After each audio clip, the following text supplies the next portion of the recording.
2021년 2월 18일 이현종 기자의 분기탱신입니다. 먼저 이 방송을 시청하시는 분들 중에 아직 구독자가 아닌 분은 붉은색으로 되어 있는 구독을 눌러주시기를 부탁합니다. 한 분 한 분의 구독이 큰 힘이 됩니다. 여러분, 자금의 우리나라 돌아가는 모양새가 왠지 위태위태하고 불안하다는 느낌 안 듭니까? 최근 이 정부에서 하는 일들이 많이 원래 그랬지만 계속 꼬이고 있습니다. 코로나 백신 접종은 애초에 구체적인 도입 일정조차 확정되지 않은 상황에서 마치 모든 것이 금방 해결될 것처럼 국민을 기만만 해왔습니다. 그러니 저들이 국민에게 공언했던 일들이 제대로 진행될 리가 없죠. 그런데 지금 야당인 국민의힘이 하는 것도 순발력이 좀 많이 떨어집니다. 지금 박지원의 국정원에서 하는 일이 일반인 누가 봐도 명백한 정치 개입으로밖에 안 보입니다. 4.7 지방선거를 앞두고 10년 전 일을 이제 끄집어내서 갑자기 이명박 정부 때에만 민간인 사찰이 있었다고 주장하고 김대중 정부 때와 노무현 정부 때는 없었다는 거짓말까지 했습니다. 그러는 야당은 즉각 당 차원의 대책위를 구성하고 박지원을 국정원법 위반과 선거법 위반 혐의로 일단 고발부터 하고 조직적인 대항을 해야 하는 거 아닙니까? 그게 순리라고 봅니다. 상식이라고 봅니다. 김대중 정부 때는 그야말로 엄청난 돈을 들여서 최첨단 휴대폰 도청기를 도입해서 무차별적으로 민간인을 사찰한 사실이 드러나서 당시 국정원장과 국정원 1차장이 구속돼서 유죄 판결까지 받았습니다.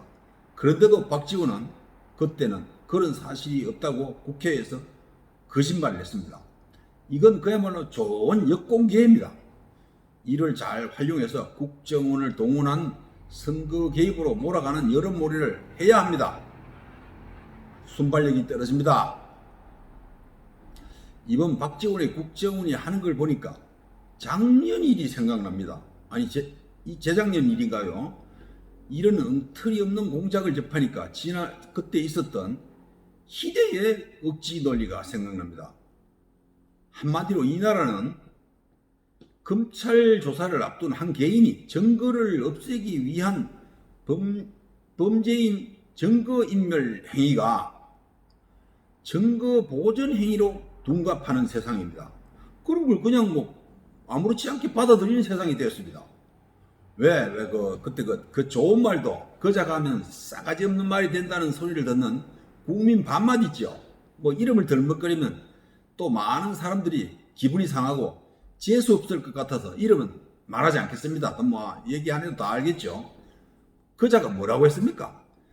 그때 가소롭기 짝이 없는 조국 사태가 시작될 때 조국 마누라가 서울에서 몇 시간이나 걸리는 그 멀리 있는 지가 근무하던 대학교에 심야에 달려가서는 자신이 사용하던 컴퓨터를 통째 들고 나왔지요. 그걸 또 그자가 뭐라고 했습니까? 그것은 증거인멸이 아니라 검찰 조사에 대비해서 증거를 보존하려고 한 자기 보호를 위한 행위였다고 한 천하의 명어구였습니다.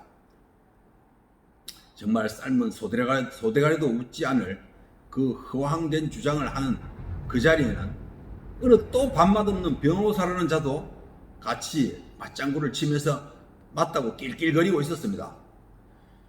자신들이 한 짓은 정당하고 다른 편이 한 짓은 모두 적폐요, 청산 대상이요, 수사 대상이 돼야 하는데 이번에는 그런 억지 변명거리를 찾지 못한 걸까요? 잔대가리는 한계가 있고 시간이 지나면 금방 드러납니다.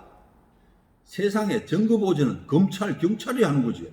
피의자가 무슨 증거를 보존합니까? 진술을 있는 그대로 하고 그 진술을 주장할 만한 서류가 있으면 제출하면 됩니다. 그 학교에 있는 컴퓨터를 놔두면 어느 놈이 들고 갑니까? 어느 놈이 들고 갈까봐 훔친 것도 아니고 그걸 분명히 우리가 봐서는 훔친 건데 증거 보존이라고 억지를 부렸을까요? 왜? 좌파들 억지 논리는 우리 일반인의 상상을 초월합니다. 그러고 보니 왜 얼마 전에 있었던 산업부 공무원들이 감사원 감사를 하루 앞두고 일요일 심야에 몰래 자기 사무실에 들어가서 원자력 발전소 경제성 평가와 관련된 문서 500개인지 600개인지를 폐기한 사건에 대해서는 왜 그런 말이 없는지 모르겠습니다. 그 경강부에 잘하는 자들이 이것도 정거보전 행위라는 등의 엉터리 수작을 부리지 않는지 오히려 거꾸로 의아합니다.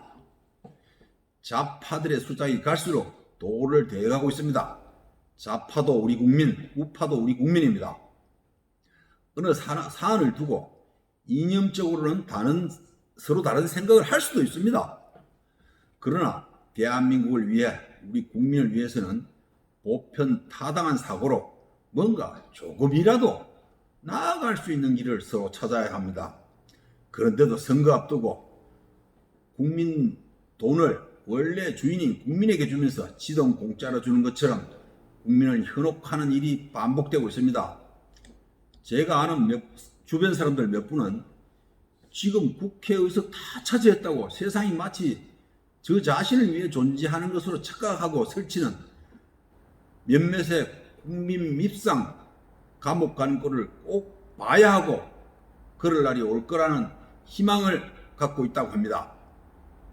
그 감옥 가는 꼴 보고 싶은 대상이 누구인지 이름을 밝히지는 않겠습니다. 뭐 톡톡 튀어나오는 놈들 있죠. 이름을 밝히지 않더라도 그 자들이 누군지 보편적인 상식을 가진 국민들은 비슷하게 지목할 겁니다. 극단적인 좌우 한쪽은 안 됩니다. 중도의 좌우가 협력하면 빗구덩이에 빠진 이 나라를 구할 수 있고 재도약시킬 수 있는데 그게 잘 안 됩니다. 어려운 것 같습니다. 정신 나간 짓을 하는 자들은 좌우 가릴 것 없이 반드시 응징해야 합니다. 국민들이 해야 합니다. 감사합니다.